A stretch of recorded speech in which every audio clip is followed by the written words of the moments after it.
એક વખત ભગવાન મહાવીર સ્વામી શાંતિથી વિહાર કરતા ઘનઘોર જંગલમાં પ્રવેશ્યા। આ જંગલ અત્યંત ભયાનક હતું અને ત્યાંના લોકો તેના તે જંગલમાં રહેતો હતો એક ભયંકર નાગ ચંડ કૌશિક, જેના ફૂંફાડાથી જીવન ક્ષણમાં સમાપ્ત થઈ જતું। ચંડ કૌશિક જેના ફૂંફાડાથી જીવન ક્ષણમાં સમાપ્ત થઈ જતું એ ભગવાન પાસે ગયો અને ફૂંફાડો મારીને એમને ખૂબ હેરાન કર્યા, પણ ભગવાન ઉપર કોઈ અસર નહોતી।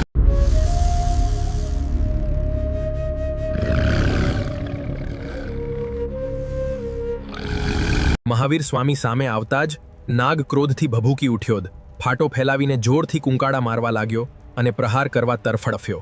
પણ મહાવીર સ્વામી અડગ રહ્યા, શાંત, નિર્ભય અને કરુણાથી પરિપૂર્ણ। ક્રોધ તને જ ભસ્મ કરી રહ્યો છે, શાંતિ અપનાવ।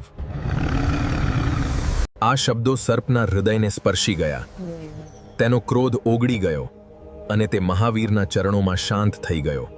તે દિવસથી ચંડ કૌશિક સર્પ બદલાઈ ગયો। તેણે કોઈને નુકસાન કરવાનું બંધ કર્યું અને શાંતિથી જીવવા લાગ્યો।